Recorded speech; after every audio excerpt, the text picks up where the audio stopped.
Peyton Manning and the Broncos agreed to put in a no-trade Right. clause, which is not something you find in most NFL contracts. Right.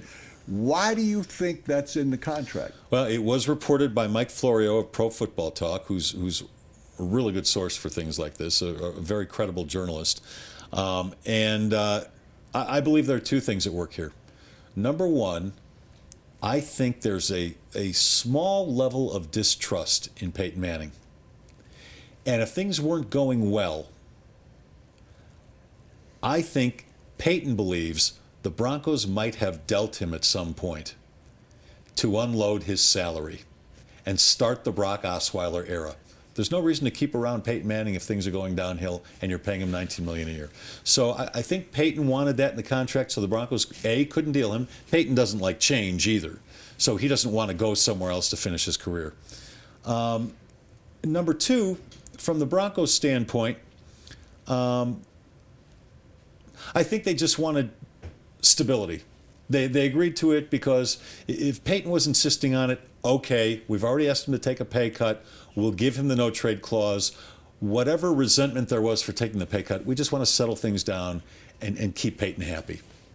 So I think those are the two things at play number here. Two, I'll accept that, but I think that it was all about number one. And distrust, okay, I'll go with that if that's what you want to use. But it was a case of Peyton Manning saying, okay, if I'm going to take a $4 million cut in salary, you have to guarantee me you're not going to trade me. Right. And you're doing this because it's attractive to other teams to get Peyton Manning for $15 million instead of. I think it was all about. It was part of the negotiating process.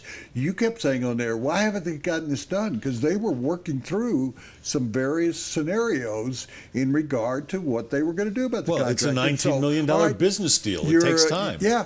But you forgive me, but you and a lot of people were going, why are they announcing it? And I told you when it was going to be announced 2 months before it happened, saying it'll be right at the end of February, beginning of March. That's when it happened. It happened like on the 28th. So all of my sources were absolutely right because they had things to work through. And if you were working a deal, come on, let's discuss this. You and I both sign contracts. We're in a business where you sign contracts and you do deals. Right. You've done that for your whole adult career, Correct. And so have I, for the most part. Newspapers never had contracts, but they do now. Well, I shouldn't say that. No, not really. Anyway, I've worked for networks, and you go, okay, I'll work for this amount of money, but I want a car and a driver, or you did that. What was one of yours? I had a clothing allowance. Yeah. I got, and I'll say it, when I was at Channel 4, on an annual basis, I would get $10,000 in clothing. Yeah, well, and that's, I guess none of it's left, huh? I have a lot of underwear and gloves. Was that part of the deal? Was you had to leave it all underwear there? and gloves. And So is Gary Miller wearing a lot of your clothing?